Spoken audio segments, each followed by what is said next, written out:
United States has placed Nigeria on a religious freedom blacklist for the first time. Secretary of State Mike Pompeo on Monday, December 7, 2020, designated Nigeria as a country of particular concern for religious freedom, the rare illusion of a fellow democracy in the U.S. effort to shame nations into action. This annual designation showed that when religious freedom is attacked, we react, Pompeo, an evangelical Christian, wrote on Twitter. U.S. law requires designations for nations that either engage in or tolerate systematic, ongoing, egregious violations of religious freedom. The nations on the blacklist include Saudi Arabia and Pakistan, which both have historic albeit complicated alliances with the United States, as well as China and Iran, arch rivals for President Donald Trump's administration. The other nations on the list are Eritrea, Myanmar, North Korea, Tajikistan, and Turkmenistan. Under US law, nations on the blacklist must make improvements or face sanctions, including losses of US assistance, although the administration can waive measures.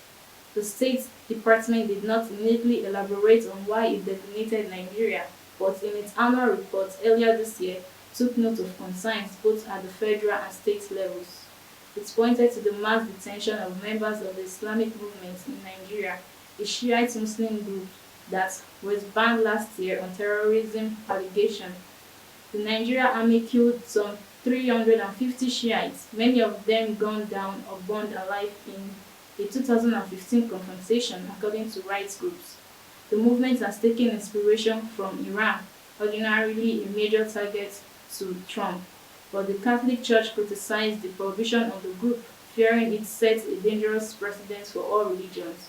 The State Department report also highlighted the arrest of Muslims from eating in public in Kano State during Ramadan, when Muslims are supposed to fast during daylight hours, and new regulations on preaching in Kaduna State.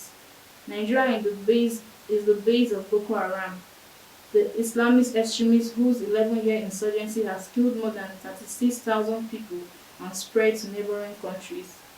But the U.S. Conference of Catholic Bishops, in a letter to Pompeo, said that far more Nigerians were being killed in other former conflicts, in which Christians have borne the brunt as climate change worsens devastation. Christian groups have also accused President Muhammadu Buhari of paying insufficient attention after jihadists abducted and killed the pastor Lawan Andimi. The International Committee on Nigeria, an advocacy group, has urged the United States to appoint a special envoy, calling the Buhari government to respond to the violence, weak, and voicing fear it will worsen. From Lagos, this is Peace Nwabuko, News Express Nigerian Television.